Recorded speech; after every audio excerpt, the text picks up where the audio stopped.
EV MPV ಕಿಯಾ ಕ್ಯಾಲ್ವಿಸ್ EV ಬಗ್ಗೆ ಚಿಕ್ಕದಾದ ಮಾಹಿತಿ. ಕಿಯಾ ಇಂಡಿಯಾದಿಂದ ಮೊದಲ ಬಾರಿಗೆ 7 ಸೀಟರ್ ಮಾಸ್ ಮಾರ್ಕ್ 7 ಸೀಟರ್ ಅನ್ನು ಗಾಡಿ ಪರಿಚಯ ಮಾಡ್ತಿದೆ. ಇದು ಇವಿಲೇ MPV ಆಗಿದ್ದು 7 ಸೀಟರ್ ಗಾಡಿಯಾಗಿದೆ. ಬ್ಯಾಟ್ರಿ ಪವರ್ ಆ್ಯಂಡ್ ರೇಂಜ್ ಬಗ್ಗೆ ಒಂಚೂರು ತಿಳ್ಕೊಳ್ಳೋಣ ಬನ್ನಿ. 42 ಕಿಲೋವ್ಯಾಟ್ಸ್ 404 ರೇಂಜ್ ಕೊಡ್ತಿದೆ. 51.4 ಕಿಲೋವ್ಯಾಟ್ಸ್ದು 490 ರೇಂಜ್ ಕೊಡ್ತಿದೆ ಅಂತ ಕಂಪ್ನಿಯವ್ರು ಹೇಳ್ತಿದ್ದಾರೆ. 42 kWh 133 ಪವರ್ ಟು 135 HP ವರೆಗೂ ಇರುತ್ತೆ ಪವರ್ ಬಂದಿರೋದು. ಮತ್ತು 99 ಕಿಲೋವ್ಯಾಟ್ಸ್ ಇರುತ್ತೆ. 51.4 ಕಿಲೋವ್ಯಾಟ್ಸ್ದು 100 ಕಿಲೋವ್ಯಾಟ್ಸ್ ಇರುತ್ತೆ. DC 10% 80% ವರೆಗೂ 10 to 18 ವರೆಗೂ ಲೋಡ್ ಇರುತ್ತೆ. ಇದು ಇವಿ ನಿರ್ದಿಷ್ಟ ಸಾಮರ್ಥ್ಯದ LED DCLRS ಬ್ಲ್ಯಾಕ್ ಮಾಡಿದ ಗ್ರಿಲ್, 17 ಕ್ರಿಸ್ಟಲ್ ಕಟ್ ಏರ್ ಎಲೆವನ್ಸ್ ವೀಲ್ಸ್, ಏರ್ ಕಂಟ್ರೋಲಿಂದ ಬ್ಯಾಟ್ರಿನ ಇದು ಕೂಲ್ ಮಾಡುತ್ತೆ. 2x12.5 ವರೆಗೂ ಡಿಸ್ಪ್ಲೇ ಇರುತ್ತೆ ಇದು.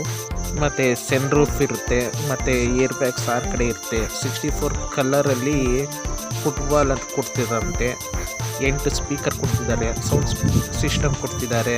4 ಕಡೆಯೂ ಪವರ್ ವಿಂಡೋ ಕೊಡ್ತಿದ್ದಾರೆ. ಹಾಗೂ ವೈರ್ಲೆಸ್ ಚಾರ್ಜು ಮತ್ತು ಸ್ಮಾರ್ಟ್ಫೋನ್ ಚಾರ್ಜರ್ ಕೊಡ್ತಿದ್ದಾರೆ. ಮತ್ತು ಇದು 7 ಸೀಟರ್ ಗಾಡಿಯಾಗಿದೆ. ಮತ್ತು ಇದಕ್ಕೆ 6 ಏರ್ ಬ್ಯಾಗ್ ಸೀಟ್ಸ್ ಸೆಟ್ ಕೊಡ್ತಿದ್ದಾರೆ. ABS, ESC ಮತ್ತು HAC, DAS, VAM, dish break on wheels, ಎಲ್ಲ ವೀಲ್ಗಳಿಗೂ ಡಿಸ್ ಬ್ರೇಕ್ ಕೊಡ್ತಿದ್ದಾರೆ.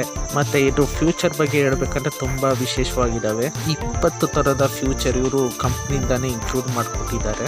ಅಡ್ವಾನ್ಸ್ ಅಸಿಸ್ಟು, ಮತ್ತು ಬ್ಲೈಂಡ್ ಸ್ಪಾಟ್ಗಳು, ಮತ್ತು keep line control, blind spot, driver assistant, warning, headlight beam assist, 360 camera. ಮತ್ತು ಇದು 0 to 100 ಓಕೆ 9.5 ಸೆಕೆಂಡ್ ತಾಣುತ್ತೆ ಅಷ್ಟೇ. ಟಾಪ್ ಸ್ಪೀಡ್ ಬಂದು 166ವರೆಗೂ ಇರುತ್ತೆ. ಎಲ್ಲದಕ್ಕೂ ಮುಖ್ಯ ರೈನ್ ಪ್ರೊಟೆಕ್ಟ್ ಅಂತ ಒಂದು ಹೊಸ ಫ್ಯೂಚರ್ ಬೇರೆ ಕೊಟ್ಟಿದ್ದಾರೆ. ಈ ಕಾರ್ ಬಗ್ಗೆ ಏನನ್ನಿಸ್ತು ಅಂತ ಕಾಮೆಂಟ್ ಮಾಡಿ ತಿಳಿಸಿ. ನೀವು ಇದು ತಾಂತೀರ ಅಂತ ಹೇಳಿ.